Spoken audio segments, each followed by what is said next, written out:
بسم اللہ الرحمن الرحیم۔ السلام علیکم جماعت تاہم، کیسے ہیں آپ سب؟ مجھے امید ہے کہ آپ سب خیریت سے ہوں گے انشاءاللہ۔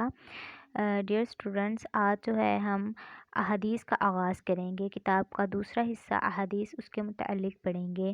احادیث کا مطالعہ کرنے سے پہلے میں آپ کو اس بات کی آگاہی دے دوں کہ جو حدیث اب آپ کے پیپر میں آئے گی تو اس کا جو ترجمہ ہوگا وہ 1 نمبر کا اور اس کی تشریح 2 نمبر کی ہوگی۔ تو آپ نے ترجمہ کو یاد کرتے ہیں اور لکھتے ہوئے کسی بھی قسم کی لفظی غلطی نہیں کرنی ہے اور اس کو لفظ بہ لفظ یاد کرنا ہے، اور جب آپ اس کی تشریح لکھیں گی تو وہ بھی آپ کے موضوع کے متعلق ہی ہونی چاہیے۔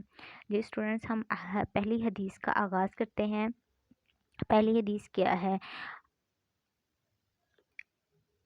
افضل الاعمال لا الہ الا اللہ و افضل الدعاء استغفار۔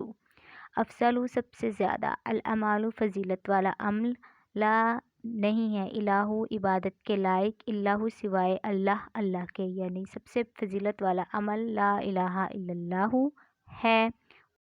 و اور افضل بہترین، دعائی دعا ہے، الاستغفار استغفار، یعنی کہ بہترین دعا جو ہے وہ استغفار ہے، یعنی اللہ کی بخشش ہر وقت طلب کرتے رہنا۔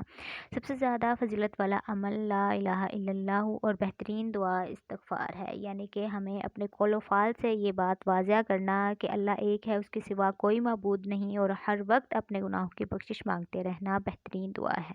اب ہم بڑھتے ہیں تشریح کی طرف۔ حضور اکرم صلی اللہ علیہ وآلہ وسلم کی اس حدیث مبارکہ کے 2 حصے ہیں۔ اب جیسے کہ میں ترجمے بھی آپ کو بتا چکی ہوں کہ ترجمہ کر کے کہ اس حدیث مبارکہ کے 2 حصے اخذ ہوتے ہیں۔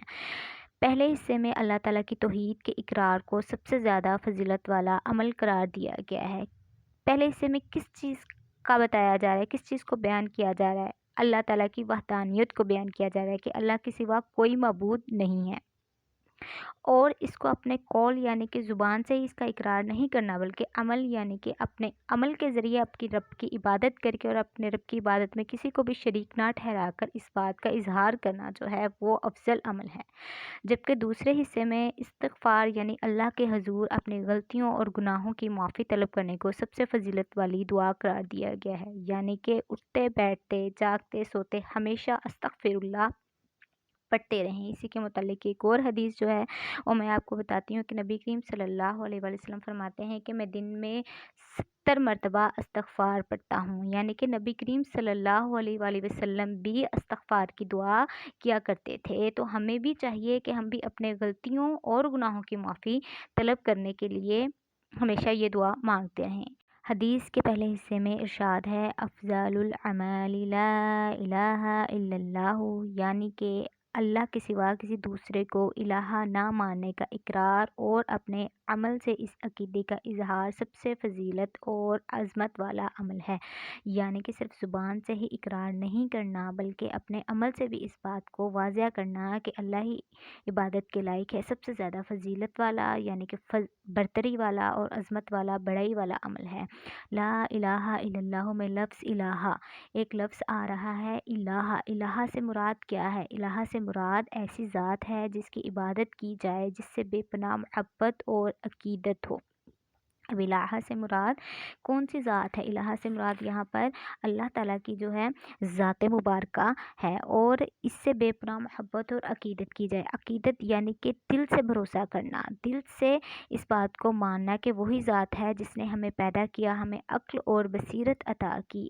بصیرت عطا کی یعنی کہ دل کی آنکھ سے، شعور سے اور جو ہے فہم سے اس بات کو ماننا، اور اس نے یہی چیز ہمیں عطا کی ہے۔ ہمیں نہ صرف زندگی دی بلکہ زندگی کی تمام نعمتیں عطا کی ہیں، یعنی کہ زندگی جو اللہ تعالیٰ نے ہمیں عطا کی ہے وہ بھی نعمت ہی ہے، لیکن اس کے ساتھ ساتھ جو ہم رزق جو اللہ نے ہمیں عطا کیا، ہمیں آنکھیں دیں، ہمیں سننے کی صلاحیت عطا کی، اور اس کے علاوہ جو ہمیں سکلز عطا کی، وہ سب اللہ تعالیٰ کی ہی نعمتیں ہیں، اور ہمیں اس پر اللہ کا شکر گزار ہونا چاہیے۔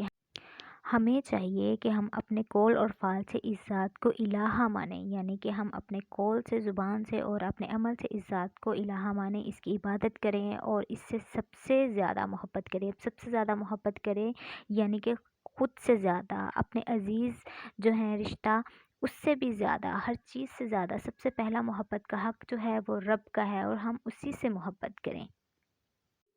حدیث کے دوسرے حصے میں ارشاد ہے، افضل الدعاء الاستغفار، یعنی بہترین دعا اللہ سے اپنے گناہوں اور نافرمانیوں کی معافی مانگنا ہے، یعنی کہ ہم سے جو گناہ انجانے یا نا انجانے میں سرزد ہو جائیں، ان گناہوں کے بارے میں رب سے توبہ کے طلبگار ہمیں رہنا چاہیے، اور یہی بہترین دعا ہے۔ انسان بعض اوقات دنیا کی ظاہری رنگینیوں میں کھو کر اپنے خالق و مالک کی رضا کے خلاف کسی غلطی یا گناہ کا ارتکاب کر بیٹھتا ہے۔ ارتکاب یعنی کہ کسی کام کو کرنا یا عمل ہو جانا، یعنی کہ کوئی ایسا کام ہو جانا جس میں اللہ تعالیٰ کی رضا اور منشا شامل نہ ہو، اور وہ ہم سے جانے یا نہ انجانے میں ہو جائے تو اس کے بارے میں اللہ سے معافی مانگنا۔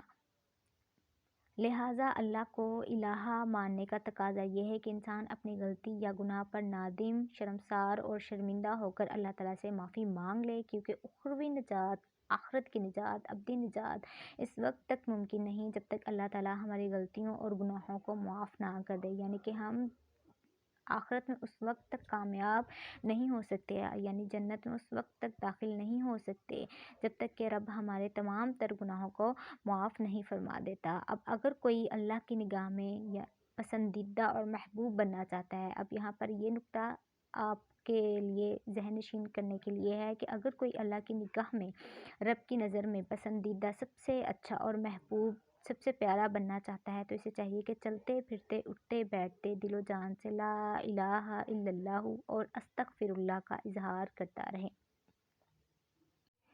ڈیئر اسٹوڈنٹس، اسی حدیث سے متعلق جو کثیر الانتخابی سوالات یا مختصر سوالات بن سکتے ہیں وہ میں آپ کو بتا دیتی ہوں، وہ کون سے ہو سکتے ہیں۔ حدیث کے نمبر 1، حدیث کے مطابق سب سے زیادہ فضیلت والا عمل کون سا ہے؟ حدیث مبارکہ کے مطابق بہترین دعا کیا ہے؟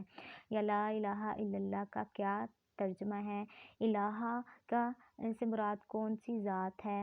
اور انسان جو ہے وہ رب کی نگاہ میں پسندیدہ اور محبوب کیسے بن سکتا ہے؟ جی اسٹوڈنٹس، یہ اس حدیث سے ریلیونٹ کوسچنز بھی آپ سے پوچھے جا سکتے ہیں۔ آپ نے آج جو ہے اس حدیث کا ترجمہ اور اس کی تشریح کو زبانی یاد کرنا ہے اور اپنی نوٹ بک پر رائٹ کرنا ہے۔ مجھے امید ہے کہ آپ کو آج کی حدیث کی مکمل طور پر سمجھ آ چکی ہوگی۔ اپنا خیال رکھیے گا۔ اللہ حافظ۔